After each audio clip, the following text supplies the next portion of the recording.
तथागत भगवान गौतम बुद्ध, अहिंसो परम धर्म तत्व सांगणारे भगवान महावीर, समतेचा व न्यायाचा संदेश देणारे महात्मा बसवेश्वर, संत रोहिदास,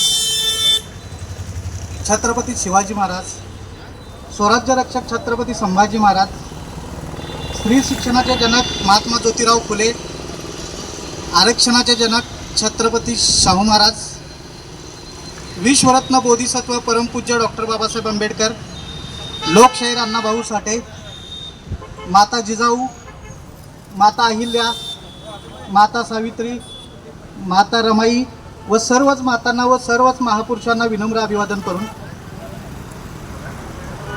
आज या ठिकाणी अनुसूचित जातीचं आरक्षण वाचवण्याकरता एक दिवसाचं लाक्षणिक उपोषण सुरुवात झालेले आहे. ह्या उपोषणाचा मूळ हेतू हा आहे की जो मूळ मागासवर्गीय आहे त्याला आरक्षण मिळालं पाहिजे.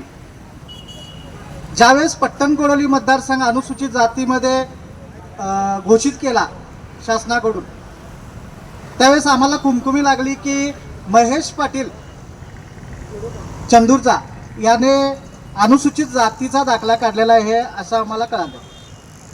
पण जोपर्यंत महेश पाटील अनुसूचित जातीमधून फॉर्म भरत नाही तो पण आम्हाला गॅरंटी नव्हती की महेश पाटील यांनी दाखलेला काढलेला आहे. पण महेश पाटलांनी ज्यावेळेस अनुसूचित जातीमधून 21 जानेवारीला फॉर्म भरला त्यावेळेस पूर्ण कन्फर्मेशन झालं की महेश पाटील हा अनुसूचित जातीमधून बोगस दाखला काढून आपली उमेदवारी अर्ज भरलेला आहे. त्या उमेदवारी अर्जाच्या अनुषंगानं आम्हाला त्याच्या विरोधात ऑब्जेक्शन घेण्याचं होतं. ऑब्जेक्शन घेण्याकरता आमच्याकडे एकही कागद अवेलेबल नव्हता. कुठल्या गोष्टीवर ऑब्जेक्शन घ्यायचं हे आम्हाला कळत नव्हतं. ज्यावेळेस आम्ही जास्त त्या खोलामध्ये गेलो त्यावेळेस त्याचा आम्हाला ओबीसीचा दाखला मिळाला. आणि तो ओबीसीचा दाखला जर आम्हाला मिळाला असेल तर जयसिंग कांबळे तात्या आपले माजी सरपंच रुईचे यांनी आम्हाला तो दाखला अवेलेबल करून दिला. त्या दाखल्याच्या अनुषंगाने आम्ही 22 तारखेला छाननीच्या दरम्यान ऑब्जेक्शन घेतलं. छाननीच्या दरम्यान ऑब्जेक्शन घेतल्यानंतर आम्ही आमचं म्हणणं एकच होतं, एका व्यक्तीचे 2 दाखले आहेत, एक ओबीसी आहे, एक अनुसूचित जाती. तो अनुसूचित जातीचा दाखला खरा आहे का खोटा ही आमची मागणीच नव्हती. फक्त एका व्यक्तीचे 2 दाखले आहेत आणि त्याचा अर्ज अवैध करावा अशी आमची मागणी होती. ज्यावेळेस या प्रांत अधिकाऱ्यांनी काही जणांचे अवैध अर्ज केले त्यामध्ये आमचे चंदूरचे राजू शिंदे साहेब होते. त्यांचा फक्त सही नव्हती म्हणून दाखला अवैध केला. सही नसताना जो दाखला अवैध होत असेल तर इथं तर 2 दाखले होते. 2 दाखले असल्यावर अवैध करणं त्यांचं कर्तव्यच होतं. तरी पण या प्रांत अधिकाऱ्यांनी एक केलं की आमचा निकाल राखून ठेवला, आमच्या माणसांना घरला जाऊ दिलं. रात्री त्यांनी 12 वाजता निकाल दिला. रात्री निकाल घोषित करून दुसऱ्या दिवशी पळ काढून गेलेत. त्यांनी समाजाचा जो रोष आहे त्यांच्यावर उमटणार म्हणून ते पळ काढून पळून गेले.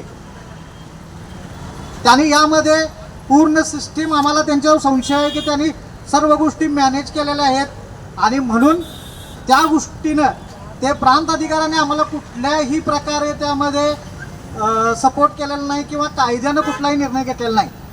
ज्या दिवशी आम्ही आदेश मागायला गेलो त्या दिवस बेलेकर म्हणून होते तहसीलदार.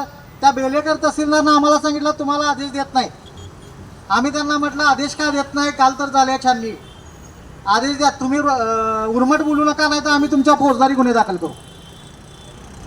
आमच्या फौजदारी गुन्हे दाखल करा. आम्ही त्यांना स्पष्ट शब्दात सांगितलं. ज्यावेळेस आमचे तिथे वादावाद झाले त्यावेळेस त्यांनी आम्हाला 3 वाजता त्या 22 तारखेला 3 वाजता नाही 23ला 3 वाजता आम्हाला आदेश दिला. त्या आदेशमध्ये आम्हाला दिसून आले की महेश पाटील यांनी स्वतःच मान्य केले की दोन्ही दाखले माझे आहेत. दोन्ही दाखले माझ्या असताना म्हणजे स्वतः मान्य केलेला असताना त्याचा अर्ज वैध कसा काय केला याबाबत आम्ही तक्रार दिली. कलेक्टर ऑफिसला तक्रार दिली, परत जात पडताळणी ऑफिसला तक्रार दिली, हायकोर्टमध्ये रिट पिटिशन दाखल केली.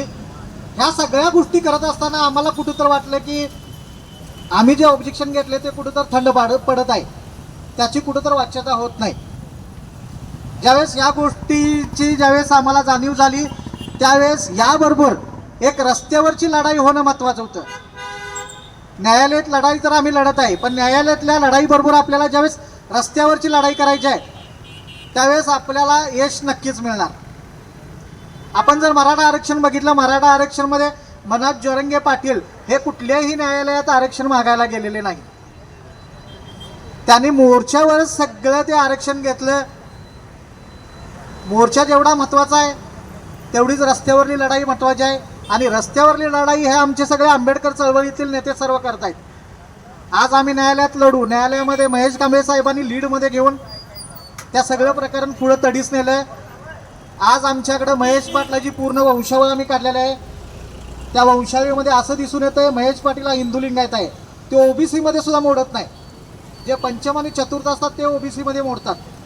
त्याच्या खालचे जे आहेत पंचम आणि चतुर्थ आहेत ते ओबीसीमध्ये मोडत नाहीत. त्याच्या खालच्या लेवलचे जेवढे आहेत ते ओबीसीमध्ये मोडतात. हा जर पंचम असेल तर यानं काढलेला ओबीसीचा दाखला सुद्धा खोटा आहे. आता विषय हा आमचा ओबीसीचा नसून आमच्या अनुसूचित जातीच्या दाखल्याबद्दल विषय आहे. ज्यावेळेस तुम्ही अनुसूचित जातीचा दाखला बोगस काढताय, तुमच्या विरोधात आम्ही तक्रार देतोय आणि आमच्या तक्रारीची कोणतीही तुमच्याकडून दखल घेतली जात नाही सगळे पुरावे असताना, तर यावेळेस आम्हाला कुठेतरी जाणीव होते की हा कायदा हे संविधान मोडत चाललेला आहे. हे संविधान ज्यावेळेस मोडत चाललेलं आहे त्यावेळेस सर्व लोकांनी, आंबेडकर चळवळीतले असू दे, पुरोगामी विचाराचे असू दे, सर्वांनी रस्त्यावर उतरल्याशिवाय पर्याय नाही. आज आपल्याला अनुसूचित जातीचं जर आरक्षण वाचवायचं असेल तर आपण सर्वांनी अनुसूचित जातीमधील 59 जातीने हातात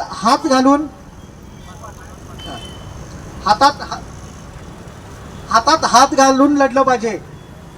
ज्या दिवशी पहिली मीटिंग उत्तमदादांनी रेडियंट हॉटेलला लावली त्या दिवशी लोकांचा प्रतिसाद चांगला मिळाला. आपण एखादं आंदोलन उभं केलं पाहिजे. दुसऱ्या मीटिंगला राजावळे साहेब होते आमदार, परत मिंचेकर साहेब होते. ह्या सगळ्यांनी जोरात लीड घेतलेला आहे. फक्त आपल्याला आत्ता हे करायचं आहे, डॉक्टर बाबासाहेबांनी आपल्याला आरक्षण दिलेलं आहे. बाबासाहेबांना आपल्या बापानं जर आरक्षण दिलं असेल आणि त्या बापाचं पोरगं जर ते आरक्षण वाचवू शकत नसेल तर आमची ह्या धर्तीवर जगण्याची कोणतीही लायकी नाही. आज त्याने आमचं राजकीय आरक्षण पळवलेलं आहे, उद्या आमचं शैक्षणिक आरक्षण पळवतील, सामाजिक आरक्षण पळवतील. नंतर आमची मुलं आम्हाला विचारणार, अरे बाबा आम्हाला बाबासाहेबांनी आरक्षण दिलं होतं त्यावेळेस तू काय करत होतास? तर मी घरात बसलेलो अंडी घालत असं म्हणायला पाहिजे.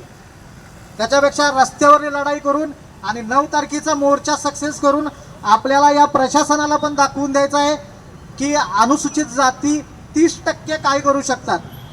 हे 30%मध्ये इतकी ताकद आहे, ज्या आमदाराची मगरुरी आहे 30% माझं काही करू शकत नाही, 70%वर मी निवडून येतोय. येणाऱ्या 2029च्या इलेक्शनला आम्ही तुला दाखवून देऊ 30% काय असतात ते. एवढं बोलून मी थांबतो. जय भीम, जय संविधान.